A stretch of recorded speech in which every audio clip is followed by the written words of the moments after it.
check ulit natin yung motor na to, yung Raider J115 Fi.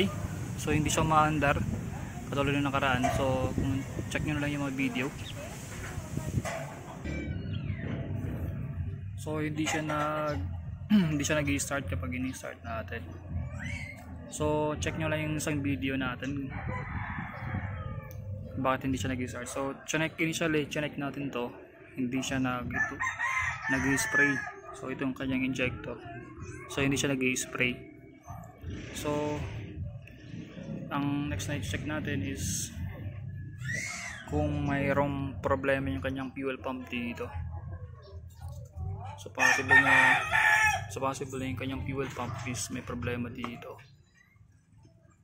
O kaya ito, check natin kung mayroong kuryente na dumadali dito.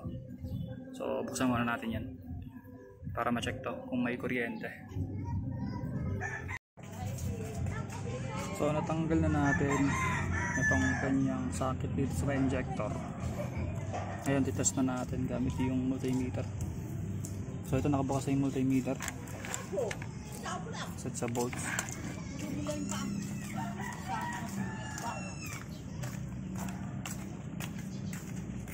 So i-on lang natin. Yan ang may ilaw na. Tapos naririnig din dito na may umuugong yung kanyang fuel pump. So check natin. Tapos check dito kung mayroong kuryente. Check natin kung may kuryente na dumadaloy. Tanghirap pag walang ano.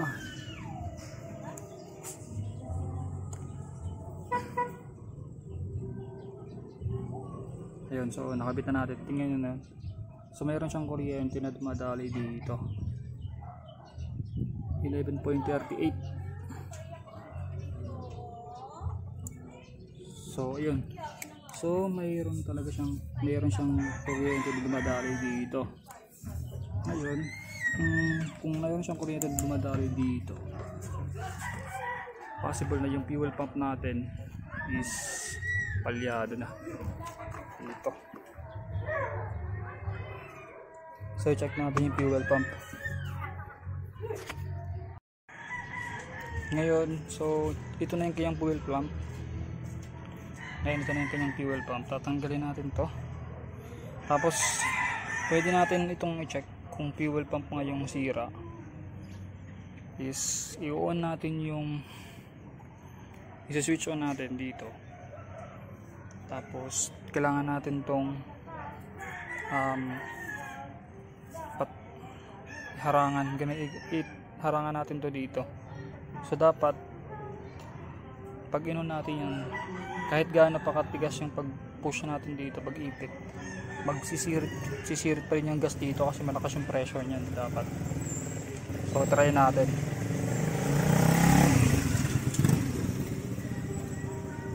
So i-on natin. So tap lang natin to. I-on ko na.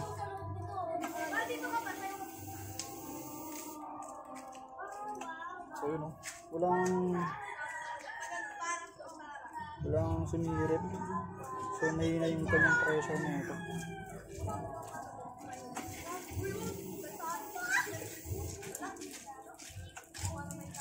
So yun, mahina nga yung pressure na ito kahit in-on na siya. Wala siyang nasirit, wala siyang bumubuga dito na. So mahina yung pag-pump na ito. So tatanggalin natin to, yung fuel pump nya. So ito, natanggalin natin yung mga tornilyo. Tatanggalin na natin to.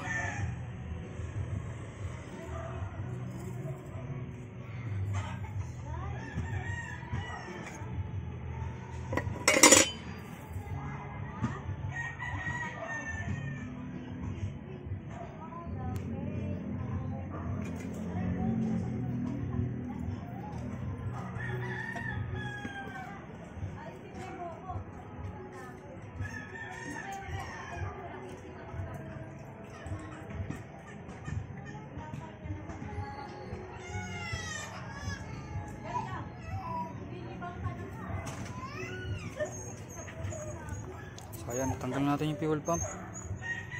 Set aside muna natin to.